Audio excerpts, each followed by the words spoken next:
Assalamualaikum warahmatullahi wabarakatuh.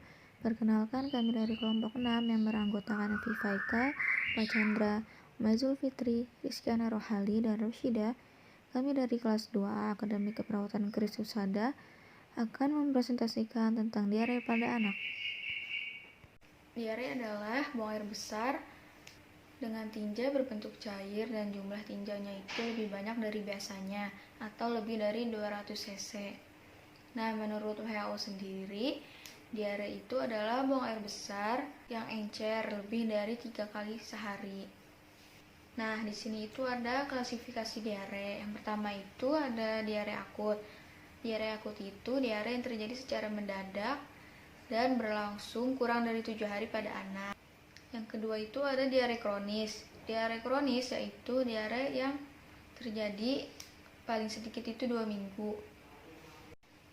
Nah, selanjutnya itu ada etiologi. Yang pertama itu ada faktor infeksi. Infeksi yang dimaksud itu maksudnya infeksi dari bakteri, virus, dan parasit. Kuman-kuman tersebut itu masuk dalam saluran pencernaan melalui makanan dan air yang sudah terkontaminasi. Yang kedua itu ada faktor parenteral, maksudnya itu infeksi yang terjadi di luar usus. Infeksi di luar usus itu memicu aktivitas parasimpatis sehingga dapat mempengaruhi saluran cerna berupa peningkatan sekresi sehingga terjadi diare. Yang ketiga itu ada faktor malabsorpsi. Di sini itu usus tidak dapat menyerap nutrisi dari makanan. Nah, hal ini itu disebabkan oleh rusaknya lapisan mukosa usus. Dan nutrisi yang sulit diserap itu berupa karbohidrat, lemak, dan protein. Yang keempat itu ada faktor makanan, karena makanan basi, makanan beracun, dan alergi makanan. Sehingga usus itu tidak mampu menyerap dengan baik dan akhirnya itu terjadi diare. Yang kelima itu ada faktor psikologis, maksudnya itu keadaan depresif melalui susunan saraf vegetatif itu dapat mengganggu saluran cerna dan menyebabkan terjadinya diare.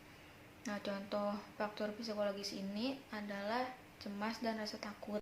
Yang keenam itu obat-obatan, maksudnya itu efek samping dari obat-obatan tersebut. Yang ketujuh itu penyebabnya itu karena penyakit usus, contohnya itu kolitis ulceratif, obstruksi usus, dan enterokolitis. Di sini saya akan menjelaskan tanda dan gejala diare pada anak. Yang pertama itu, bayi atau anak menjadi gelisah dan cengeng, suhu tubuh meninggi dan demam, feses encer berlendir atau berdarah, anus lecet, muntah sebelum dan sesudah diare. Terjadi anoreksia, terdapat tanda dan gejala dehidrasi, sering buang air besar dengan konsistensi tinja cair atau encer, kram abdominal, mual dan muntah, lemah, pucat, perubahan TTV seperti nadi, dan pernafasan cepat. Menurun atau tidak ada pengeluaran urin. Di sini sebelumnya saya akan menjelaskan patofisiologi yang menyebabkan diare pada anak. Makanan atau zat yang dikonsumsi oleh anak tidak mampu diserap oleh usus, sehingga terjadi penekanan osmotik pada lumen usus dan terjadi pergeseran cairan dan elektrolit, sehingga pada dinding usus tersebut otomatis akan terjadi peningkatan peristaltik dan akan menyebabkan diare. Untuk komplikasinya karena banyak cairan yang hilang.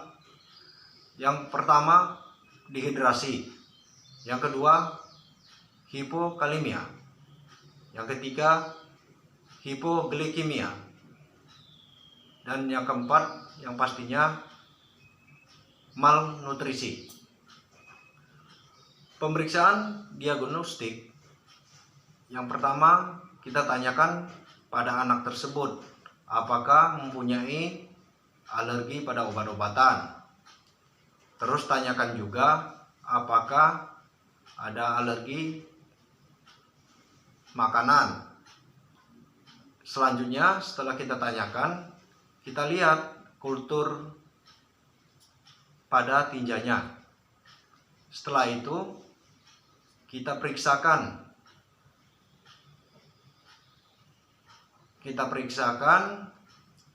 elektrolit, kreatinin, dan glukosa.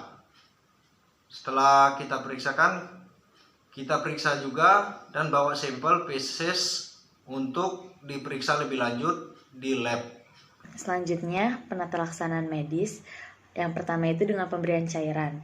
Pemberian cairan ini berisikan NaCl, bikarbonat, kalium, dan juga glukosa. Untuk diare akut di atas umur 6 bulan dengan dehidrasi ringan ataupun sedang, kadar natriumnya 50-60 ml ekuivalen per liter dapat dibuat sendiri dengan larutan yang mengandung garam dan gula atau yang biasa kita sebut dengan oralit. Atau bisa juga dengan air tajin yang diberikan gula dan garam. Kedua ada dietetik. Dietetik adalah pemberian makanan dan minuman khusus pada klien dengan tujuan penyembuhan dan menjaga kesehatan. Dengan memberikan ASI, makanan setengah padat atau bubur, makanan padat atau nasi tim bila anak tidak mau minum susu. Dan susu khusus yang disesuaikan dengan kelainan yang ditemukan. Misalnya susu rendah laktosa atau asam lemak yang berantai sedang atau tidak jenuh. Selanjutnya ada terapi obat-obatan. Di sini yang pertama ada obat antisekresi yang fungsinya untuk menghambat sekresi asam lambung. Yang kedua ada obat antispasmolitik yang fungsinya untuk meredakan kram perut. Yang ketiga ada obat pengeras tinja yang fungsinya untuk menghambat pergerakan usus agar menghasilkan feses dalam bentuk lebih padat pada saat diare. Dan yang terakhir ada obat antibiotik yang fungsinya untuk mengatasi dan mencegah infeksi bakteri. Selanjutnya kita masuk ke kasus. Di sini ada kasus anak inisial T berusia 7 bulan dibawa oleh ibunya ke rumah sakit. Saat dilakukan anamnesa, didapatkan informasi sejak tadi pagi anak buang air besar sebanyak 10 kali dengan konsistensi cair. Anak suka main di lantai dan terkadang bisa merangkak sampai di tanah. Saat dilakukan pemeriksaan fisik, mata cekung, UUB tampak cekung, turgor kulit kembali sangat lambat, badan lemas, dan bibir kering. Ibu sudah memberikan larutan oralit sehari 1 gelas. Dari kasus tersebut, kita dapatkan data fokus sebagai berikut. Yang pertama ada data subjektif, yaitu ibu klien mengatakan sejak tadi pagi anaknya BAB sebanyak 10 kali dengan konsistensi cair. Lalu orang tua klien juga mengatakan klien mual dan juga muntah. Lalu didapatkan data objektif. Yang pertama bibir kering, turgor kulit tidak elastis, badan klien lemas, mata cekung, UUB tampak cekung, klien menunjukkan wajah yang meringis ketika BAB, terdapat lesi pada bagian anus, iritasi bagian bokong, dan klien juga terlihat takut untuk BAB. Baik, di sini saya akan melanjutkan data objektif dari pasien. Terdapat tanda-tanda vital dengan suhu 37 derajat Celcius, nadi 115 kali per menit, respirasi 25 kali per menit. Terdapat data dengan wajah pasien pucat, konjungtiva anemis, berat badan sebelum sakit 9 kg, setelah sakit turun menjadi 7 kg. Terdapat bising usus yang hiperaktif. Di sini terdapat 3 analisa data. Yang pertama itu dengan DS, ibu klien mengatakan sejak tadi pagi BAB sudah 10 kali dengan konsistensi cair, dan DO bibir kering, turgor kulit elastis, mata cekung, ubun-ubun besar yang cekung. Kami memberi problem yaitu defisit volume cairan, etiologi dengan output cairan yang berlebih. Lalu analisa data yang kedua, dengan DS ibu klien mengatakan sejak tadi BAB sebanyak 10 kali dengan konsistensi cair. Orang tua klien mengatakan klien mual dan muntah. DO-nya yaitu badan klien lemas, bising usus hiperaktif, dan bibir kering. Problemnya kami memberi ketidakseimbangan nutrisi kurang dari kebutuhan tubuh, dengan etiologinya ketidakmampuan mengabsorpsi makanan. Baik, di sini terdapat juga DO dari analisa data yang kedua yang sudah saya sebutkan di video sebelumnya. Kita lanjut ke analisa data yang ketiga. Di sini tidak ada DS, tetapi memiliki DO Dengan DO, iritasi di bagian bokong, tugor kulit tidak elastis, terdapat lesi pada bagian anus, dan pasien terlihat meringis saat buang air besar. Di sini problemnya gangguan integritas kulit dan etiologinya kekurangan volume cairan. Assalamualaikum warahmatullahi wabarakatuh. Saya melanjutkan dari penyaji sebelumnya yaitu diagnosa keperawatan.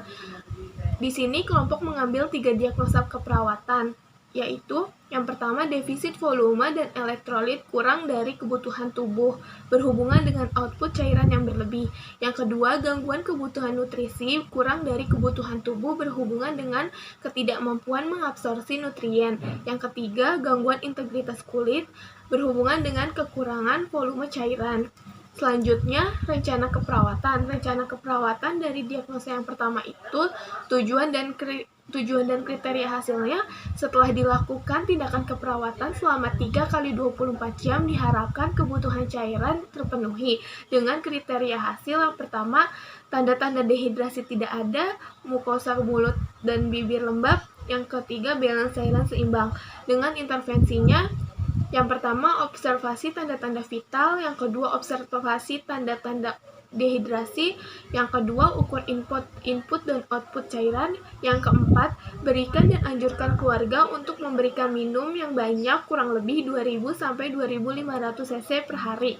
Yang kelima, kolaborasi dengan dokter dalam pemberian terapi cairan dan pemeriksaan laboratorium, elektrolit atau ginjal. Rencana intervensi yang kedua yaitu setelah dilakukan tindakan keperawatan 3x24 jam diharapkan defisit nutrisi teratasi. Dengan kriteria hasil, mual muntah tidak ada, intake nutrisi dan kelain meningkat, kulit tidak pucat, konjungtiva anemis. Dengan intervensi yang pertama, timbang berat badan klien. Yang kedua, berikan kebersihan oral. Yang ketiga, kaji faktor penyebab gangguan kebutuhan nutrisi. Yang keempat, lakukan pemeriksaan fisik abdomen, yaitu palpasi, perkusi, dan auskultasi. Yang kelima, berikan diet dalam kondisi hangat dan porsi kecil tapi sering. Yang keenam, kolaborasi dengan tim gizi dalam pemenuhan diet. Intervensi diagnosa yang ketiga yaitu dengan tujuan dan kriteria hasil. Setelah dilakukan tindakan keperawatan 3x24 jam diharapkan gangguan integritas kulit teratasi.